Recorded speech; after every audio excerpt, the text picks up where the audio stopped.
आज ही Doubtnut app download करें। Doubtnut पर होगा अब आपके सभी मैथ्स, केमिस्ट्री, फिजिक्स और बायोलॉजी डाउट्स का सफाया। बस अपने क्वेश्चन की फोटो खींचो, उसे क्रॉप करो और तुरंत वीडियो सोल्यूशन पाओ। Download now. हेलो एवरीवन, हम पढ़ रहे थे एक पाठ जिसका शीर्षक है भारतीय गायिकाओं में बेजोड़ लता मंगेशकर। और यह पाठ कक्षा 11 की पुस्तक वेतान से लिया गया है और इस पाठ के लेखक कुमार गंधर्व जी हैं। और इस पाठ में लेखक ने हमें लता मंगेशकर जी की अद्वितीय और अद्भुत गायकी के बारे में हमें बताया हुआ है। और साथ ही साथ लेखक ने लता जी के गायन की जो विशेषताएं हैं उनको भी उजागर किया हुआ है। और हमने अपने इस पाठ के पहले भाग में पढ़ा था कि लेखक ने लता मंगेशकर जी को कहा था कि जब से उनकी गायकी शुरू हुई है तब से हमारे भारत में संगीत को और ज़्यादा पसंद किया जाने लगा है। मतलब हमारा जो भारतीय संगीत है वह बहुत और अधिक लोकप्रिय हो गया है। और ये बात तो हम सभी जानते हैं कि जो लता मंगेशकर जी हैं उन्हें भारत रत्न पुरस्कार से सम्मानित किया गया है और साथ ही साथ उन्हें स्वर कोकिला की उपाधि भी दी गई हुई है। और लेखक ने यह भी कहा कि जब से वो चित्रपट संगीत में और शास्त्रीय संगीत में आई हैं उनसे अच्छा कोई और भी नहीं आया है। अब चलिए अब हम आगे पढ़ते हैं इसका दूसरा भाग। इसमें लेखक ने उनकी क्या विशेषताएं बताई हैं। लता जी की लोकप्रियता का मुख्य मर्म यह गानपन ही है। लेखक ने बताया कि लता जी की जो लोकप्रियता हुई है अभी तक इतनी सारी कि हर देश में बहुत सारे लोगों के द्वारा उनको पसंद किया जा रहा है। तो लता जी की लोकप्रियता का मुख्य मर्म उनका यह गानपन मतलब उनकी गायकी ही है। लता के गाने की एक और विशेषता है उसके स्वरों की निर्मलता। लेखक ने बताया कि जो लता जी के गाने हैं उनकी एक और बहुत बड़ी विशेषता है कि उनमें उनके स्वर में बहुत अधिक निर्मलता होती है। मतलब बहुत अधिक स्वच्छ और साफ तरीके से उनके जो स्वर हमें सुनाई देते हैं।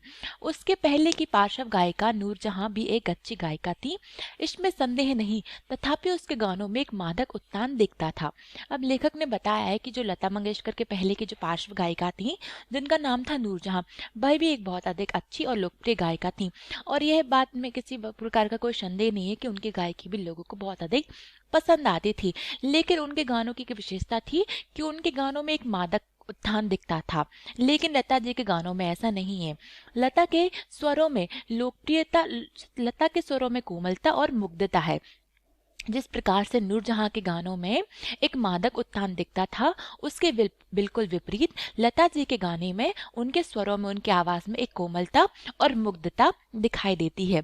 ऐसा दिखता है कि लता का जीवन की ओर देखने का जो दृष्टिकोण है वह उसके गायन की निर्मलता में झलक रहा है। लेखक ने हमें यहाँ पर एक बार फिर से लता जी की प्रशंसा करते हुए बताया है कि ऐसा देखने उनके स्वर से, उनके गीत, उनके गायन में बहुत अधिक कोमलता और मुग्धता स्पष्ट रूप से झलकती है। तो ऐसा प्रतीत होता है कि जो लता जी का जीवन है और उनका जो जीवन देखने का जो दृष्टिकोण है, उनका जो नजरिया है वह उनके गायन की निर्मलता में झलक रहा है। कि मतलब वो जिस प्रकार से जीवन को देखती हैं, उनका जो नजरिया है यही नजरिया उनके गायकी में स्पष्ट रूप से झलकता है। हाँ, संगीत दिग्दर्शकों ने उनके स्वर की इस निर्मलता का जितना उपयोग कर लेना चाहिए था उतना नहीं किया है। अगर मैं स्वयं संगीत दिग्दर्शक होता तो लता को बहुत जटिल काम देता, ऐसा कहे बिना नहीं रहा जाता।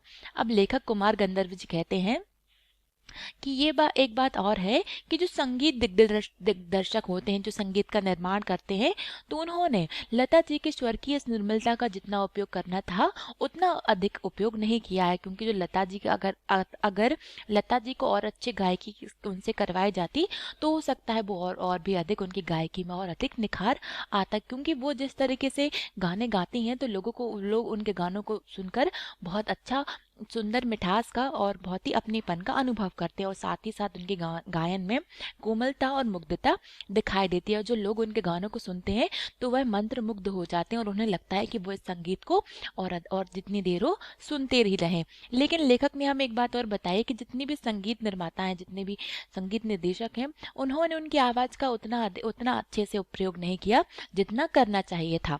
इसीलिए उन्होंने कहा है कि मैं अगर स्वयं संगीत दिग्दर्शक होता तो मैं लता जी को बहुत जटिल का मतलब होता है बहुत कठिन काम देता, ऐसा कहे बिना नहीं रहा जाता। क्योंकि मैं उन्हें जितना अधिक जटिल कार्य देता उनकी गायकी में और भी अधिक निखार आता और हमें उनकी बहुत ही मधुर संगीत सुनने को मिलता। आगे लिखा है, लता के गाने की एक और विशेषता है उसका नादमय उच्चार। लेखक ने लिखा है कि जो लता जी के जो गाने हैं उनका एक और बहुत बड़ी विशेषता है कि उनका नादमय उच्चार, कि वो है किस प्रकार से वो अपने जितने भी शब्द होते हैं उनका उच्चारण वह कितने सटीक तरीके से करती हैं। उसके गीत के किन्हीं दो शब्दों का अंतर स्वरों के आलाप द्वारा बड़ी सुंदर रीति से भरा रहता है और ऐसा प्रतीत होता है कि वे दोनों शब्द विलीन होते होते एक दूसरे में मिल जाते हैं। लेखक ने कहा है कि जो लता मंगेशकर जी जब जो गीत गाती हैं तो उनके जो गीत होते हैं, तो उनके जब गीतों के जो शब्द होते हैं उनमें अगर कोई अंतर आता है तो उसमें स्वरों के आलाप द्वारा इतनी बड़ी सुंदर रीति से वो अंतर भरा रहता है, तो ऐसा लगता है कि जो दोनों शब्द हैं वह विलीन होते होते आपस में एक दूसरे से मिल जाते हैं। यह पैदा करना बड़ा कठिन है, परंतु लता के साथ यह बात अत्यंत सहज और स्वाभाविक हो बैठी है। लेखक ने कहा है कि जब किसी शब्द के बीच में अंतर आता है तो लता जी उसे बहुत ही खूबसूरती से उस अंतर को भर देती हैं और उनके अलावा ऐसा कोई भी व्यक्ति नहीं कर पाता है।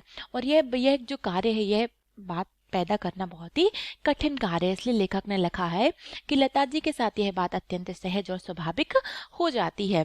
ऐसा माना जाता है कि लता के गाने में करुण रस विशेष प्रभावशाली रीति से व्यक्त होता है। करुण रस तो हम सभी जानते हैं कि हमारे पाठ्य पुस्तकों में, हिंदी पाठ्य पुस्तकों में रस पढ़ाए जाते हैं। रस 10 प्रकार के होते हैं, पहले 9 प्रकार के होते थे, लेकिन अब एक 10वां रस वात्सल्य रस भी उसमें जुड़ चुका है। करुण एक रस है जिसमें करुणा का भाव प्रदर्शित होता है। तो लेखक ने कहा है कि ऐसा माना जाता है कि लता जी के गानों में करुण रस विशेष प्रभावशाली रीति से व्यक्त होता है, पर मुझे खुद यह बात नहीं पटती। लेखक ने लिखा है, पर मुझे खुद यह बात नहीं पटती। मेरा अपना मत है कि लता ने करुण रस के साथ उतना न्याय नहीं किया है। लेखक ने कहा है कि लता जी के गानों में सर्वाधिक करुण रस विशेष प्रभावशाली रीति से अपनाया जाता है, लेकिन उनका ऐसा मानना है कि लता जी ने करुण रस के साथ उतना अधिक न्याय नहीं किया है। इसके बजाय मुग्ध श्रृंगार की अभिव्यक्ति करने वाले मध्य या द्रुत लय, द्रुत लय का मतलब होता है तेज लय, कि गाने लता ने बड़ी उत्कृष्टता से गाए हैं। अब लेखक ने लिखा है कि लता जी के जितने गाने हैं उनमें विशेषकर करुण रस होता है, लेकिन उनको लगता है कि लता जी ने करुण रस से उतना न्याय नहीं किया है और इसके बजाय लता जी ने श्रृंगार रस की अभिव्यक्ति करने वाले जो मध्य या तेज लय के जो गाने होते हैं उन्हें बड़ी ही उत्कृष्टता से गाए हैं। मेरी दृष्टि से उसके गायन में एक और कमी है, तथापि यह कहना कठिन होगा कि इसमें लता का दोष कितना है और संगीत दिग्दर्शकों का कितना है। लता का गाना सामान्यतः ऊंची पट्टी का मतलब होता है उसमें ऊंचे स्वरों का प्रयोग रहता है।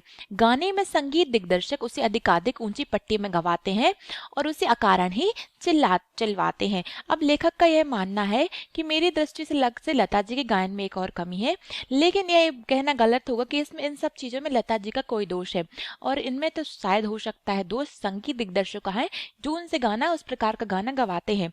अब जो लता जी का जो गाना होता है वह सामान्यतः ऊंचे स्वरों में होता है, इसीलिए लेखक ने लिखा है कि गाने में जो संगीत दिग्दर्शक होते हैं वह उन्हें अधिक से अधिक ऊंचे स्वर में गाने के लिए कहते हैं और उनसे अकारण ही चिल्वाते हैं। मतलब अगर उनसे कहा जाए कि वो शांत रस में, करुण रस में और श्रृंगार रस में गीत गाएं तो वो और भी अधिक प्रभावशाली लगेंगे। यह एक प्रश्न उपस्थित किया गया है कि शास्त्रीय संगीत में लता का स्थान कौन सा है। अब लेखक ने यहाँ पर हमसे पूछा है कि जो शास्त्रीय संगीत होता है तो शास्त्रीय संगीत में लता जी का स्थान किस प्रकार का है। तो हमारे देश में बहुत सारे संगीत है, शास्त्रीय संगीत, चित्रपट संगीत और भी कई प्रकार के संगीत। तो शास्त्रीय संगीत किस प्रकार का संगीत है और उसमें लता जी का क्या योगदान है। आगे लिखा है कि मेरे मत से यह प्रश्न खुद ही प्रयोजनहीन है। प्रयोजनहीन का मतलब यह प्रश्न का कोई मतलब नहीं है। इसका कारण यह है कि शास्त्रीय संगीत और चित्रपट संगीत में तुलना हो ही नहीं सकती।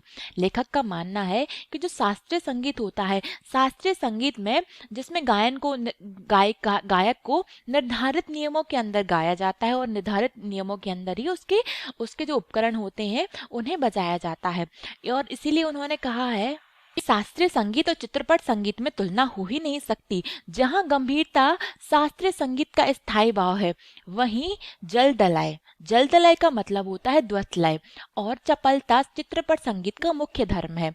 तो लेखक ने हमें बताया है कि शास्त्रीय संगीत का मुख्य धर्म होता है जहाँ पर शास्त्रीय संगीत का स्थायी भाव द्वैत लय है और वही चित्रपट संगीत का मुख्य का स्थायी भाव चपलता है। कि शास्त्रीय संगीत को जितनी शांत जितनी इत्मीनान से गाया जाता है, उसके विपरीत जो चित्रपट संगीत होता है उसे बहुत ही चंचलता और चपलता के साथ गाया जाता है। चित्रपट संगीत का ताल प्राथमिक अवस्था का ताल होता है और जो चित्रपट संगीत का जो ताल है उसकी जो लय है प्रारंभिक अवस्था का ताल होता है, जबकि शास्त्रीय संगीत में ताल अपने परिष्कृत रूप में पाया जाता है। लेखक ने कहा है कि जो चित्रपट संगीत का जो ताल होता है वह अपनी प्रारंभिक अवस्था में होता है और जो शास्त्रीय संगीत का जो लय जो ताल होता है वह एक परिष्कृत रूप में होता है। चित्रपट संगीत में आधे तालों का उपयोग किया जाता है, उसकी लयकारी बिल्कुल अलग होती है, आसान होती है। तो लेखक ने हमें यहाँ पर चित्रपट संगीत और शास्त्रीय संगीत में अंतर बताया है कि जो शास्त्रीय संगीत होता है उसका स्थायी भाव होता है द्वैत लय और जो चित्रपट संगीत होता है उसे बहुत ही चंचलता और चपलता के साथ गाया जाता है। इसलिए लेखक ने लिखा है कि चित्रपट संगीत में आधे तालों का ही उपयोग किया जाता है, जिसकी ताल जिसकी लय बिल्कुल ही अलग होती है और बहुत ही आसान होती है, और जो शास्त्रीय संगीत होता है वह बहुत ही कठिन होता है। यहाँ गीत और आघात को ज्यादा महत्व दिया जाता है और चित्रपट संगीत में सबसे अधिक गीत और उनके जो आघात होते हैं, जो स्वर होते हैं, उन पर ज्यादा महत्व दिया जाता है। सुलभता और लोच। लोच का मतलब होता है स्वरों का बारीक मनोरंजन के साथ उनका उपयोग करना। तो जो सुलभता और लोच है तो उनको अग्र स्थान दिया जाता है। अग्र का मतलब होता है पहला स्थान दिया जाता है। तथापि चित्रपट संगीत गाने वाले को शास्त्रीय संगीत की उत्तम जानकारी होना आवश्यक है और वह लता के पास निसंशय है। लेखक ने कहा है कि जो चित्रपट संगीत गाने वाला जो गायक होता है उसे शास्त्रीय संगीत के बारे में उत्तम जानकारी होना अति आवश्यक है, और ऐसा कह सकते हैं कि जो लता मंगेशकर जी के पास यह जानकारियां हैं। 3-3.5 मिनट के गाए हुए चित्रपट के किसी गाने का और एकाध खानदानी शास्त्रीय गायक की 3-3.5 घंटे की महफिल, इन दोनों का कलात्मक और आनंदात्मक मूल्य एक ही है, ऐसा मैं मानता हूँ। तो हम सभी जानते हैं कि जो हमारे जितनी भी फिल्में हैं उनमें जो गाना होता है वह 3-3.5 मिनट का एक चित्रपट संगीत होता है। लेकिन जो शास्त्रीय संगीत की जो महफिल होती है, तो शास्त्रीय संगीत का जो गायक होता है वह 3-3.5 घंटे की महफिल में गाना गाता है, और इन दोनों का ही एक अपना अलग अलग मूल है। इन दोनों का कलात्मक और आनंददायक मूल एक ही है, और ये दोनों ही लोगों का मनोरंजन करते हैं और ये दोनों ही लोगों में अत्यंत लोकप्रिय हैं, ऐसा लेखक का मानना है। किसी उत्तम लेखक का कोई विस्तृत लेख जीवन के रहस्य का विशद रूप में वर्णन करता है, तो वही रहस्य छोटे से सुभाषित का या नन्ही सी कहावत में सुंदरता और परिपूर्णता से प्रकट हुआ भी दृष्टिगोचर है। लेखक ने कहा है कि अगर कोई लेखक एक उत्तम कृति अपनी उत्तम रचना करता है और साथ साथ वह एक विस्तृत मतलब एक बहुत बड़ा लेख लिखता है, लेकिन उनके जो लेख होते हैं उनमें रस और वो उनके भाव समान रूप से होते हैं, अर्थात भले ही वो बड़ी रचना करे या छोटी रचना करे, उनका जो उसकी जो रचनाओं की जो सुंदरता होती है और जो परिपूर्णता होती है वह अत्यंत मायने रखती है। उसी प्रकार 3 घंटों की रंगदार महफिल का सारा रस लता की 3 मिनट की ध्वनि मुद्रिका में आश्वासित किया जा सकता है। लेखक ने कहा है कि जिस प्रकार जो 3 घंटे की जो शास्त्रीय संगीत की जो महफिल चलती है और जो लता मंगेशकर जी का जो 3 मिनट का गाना गाया हुआ है, उन दोनों में समान ही भाव होते हैं। साथ ही साथ इसे हम इस तरीके से कह सकते हैं कि भले ही आप 3 घंटे की शास्त्रीय संगीत सुन ले या 3 मिनट का लता जी का संगीत सुन ले, आपको दोनों संगीतों में समान रूप से समान भावनाएं मिलेंगी, क्योंकि जो लता मंगेशकर जी उनकी आवाज़ इतनी मधुर और इतनी सुंदर है कि लोग उनकी आवाज में खो जाते हैं, और उनकी आवाज में बहुत वो उनकी आवाज लोगों को मंत्रमुग्ध कर देती है। जिस प्रकार से जो शास्त्रीय संगीत होता है वह 3 घंटे की महफिल में लोगों को दिलों को छू जाता है, उसी प्रकार लता जी की जो 3 मिनट की आवाज है वह भी लोगों के दिलों में राज करने लगती है। उसका एक एक गाना एक संपूर्ण कलाकृति होता है। लेखक ने कहा है कि उसका जो एक एक गाना होता है वह एक संपूर्ण कलाकृति होता है। स्वर, लय, शब्दार्थ का वहाँ त्रिवेणी संगम होता है और महफिल की बेहोशी उसमें समाये रहती है। लेखक ने कहा है कि जो स्वर, लय और शब्द होते हैं उनका वहाँ पर त्रिवेणी संगम होता है, मतलब वो उनके तीनों रूप वहाँ पर दिखाई देते हैं, और जो महफिल की बेहोशी होती है वह भी उसमें पूर्ण रूप से समाये रहती है। वैसे देखा जाए तो शास्त्रीय संगीत क्या है और चित्रपट संगीत क्या है? अंत में रसिक को आनंद देने की सामर्थ्य किस गाने में कितना है, इस पर उसका महत्व ठहराना उचित है। लेखक ने कहा है कि वैसे तो शास्त्रीय संगीत और चित्रपट संगीत क्या है, इसे इसमें कोई भी स्पष्ट अंतर बताना कठिन होगा, क्योंकि अंत में तो वही बात महत्वपूर्ण है कि जो रसिक मतलब जो व्यक्ति उस गाने को सुन रहा है, तो कौन सा संगीत उसे अधिक से अधिक आनंद देने में सामर्थ्य है। मैं तो कहूँगा कि शास्त्रीय संगीत भी रंजक ना हो तो बिल्कुल ही नीरस ठहरेगा। लेखक का मानना है कि अगर शास्त्रीय संगीत में रंजक ना हो, मतलब बहुत अधिक उसमें रस ना हो, तो वह बिल्कुल ही नीरस से मतलब उदासीन है, अनाकर्षक प्रतीत होगा और उसमें कुछ कमी सी प्रतीत होगी। और जो शास्त्रीय संगीत है, अगर उसमें रस नहीं होगा तो वह अनाकर्षक मतलब लोगों को आकर्षित नहीं करेगा और उसमें हमेशा कुछ कमी कमी ही लगेगी। गाने में जो गानपन प्राप्त होता है वह केवल शास्त्रीय बैठक के पक्केपन की वजह से, ताल सुर के निर्दोष ज्ञान के कारण नहीं। गाने की सारी मिठास, सारी ताकत उसकी रंजकता पर मुख्यतः अभिलंबित रहती है। और रंजकता का मर्म रसिक वर्ग के समक्ष कैसे प्रस्तुत किया जाए, किस रीति से उसकी बैठक बिठाए जाए और श्रोताओं से कैसे सुसंवाद साधा जाए, इसमें समाविष्ट है। किसी मनुष्य का अस्थि पंजर और एक प्रतिभाशाली कलाकार द्वारा उसी मनुष्य का तैल चित्र। तैल चित्र का मतलब होता है जिसमें तैलीय रंगों का अधिक से अधिक प्रयोग किया जाता है। इन दोनों में तो अंतर होगा वही गायन, इन दोनों में जो अंतर होगा वही गायन के शास्त्रीय ज्ञान और उसके स्वरों द्वारा की गई सुसंगत अभिव्यक्ति में होगा। तो लेखक ने हमें बताया है कि किस प्रकार से जो हमारे गाने की जो मिठास होती है और उसकी जितनी भी ताकत होती है, वह उसकी रंजकता पर ही मुख्यतः आधारित होती है। भाव संगीत का जो मुख्य उद्देश्य होता है उसे ही हम रंजकता कहते हैं। और लेखक ने कहा है कि किस रीति से किस उसकी बैठक बैठाई गई है और किस प्रकार से उस जो श्रोतागण उसे सुन रहे हैं, तो उनसे किस प्रकार का जो संवाद हो रहा है वह उसमें समाविष्ट मतलब उसमें प्रवाहित है। किसी मनुष्य का अस्थि पंजर और एक प्रतिभाशाली कलाकार द्वारा उसी का तैल चित्र, इन दोनों में जो अंतर होगा वही गायन के शास्त्रीय ज्ञान और उसके स्वरों द्वारा की गई सुसंगत अभिव्यक्ति में होगा। मतलब कि किसी व्यक्ति को का जो अस्थि पंजर होता है और कोई व्यक्ति जो एक प्रतिभाशाली कलाकार किसी मनुष्य का तैल चित्र बनाता है, मतलब जिसमें तेलीय रंगों का प्रयोग होता है, तो वही अंतर इन दोनों में होगा। मतलब जो मनुष्य का अस्थि पंजर बनाएगा और जो मनुष्य का तैल चित्र बनाएगा, तो इन दोनों में वही अंतर होगा जो कि हमारी गायकी में जो शास्त्रीय ज्ञान में होता है और जो उसके स्वरों में होता है। और जो शास्त्रीय ज्ञान और उसके स्वरों का जो उनमें जो ताल लय बिठा ले, वही व्यक्ति सर्वश्रेष्ठ व्यक्ति होता है। हमारा यह भाग यहीं पर समाप्त होता है। इस पाठ का अगला भाग हम अपने अगली वीडियो में पढ़ेंगे। धन्यवाद। क्लास 6 से 12 से लेके नीट, IIT, JEE मेंस और एडवांस के लेवल तक 10 मिलियन से ज्यादा स्टूडेंट्स का भरोसा। आज ही डाउनलोड करें डाउटनेट ऐप या व्हाट्सएप कीजिए अपने डाउट्स 8400 400 400 पर।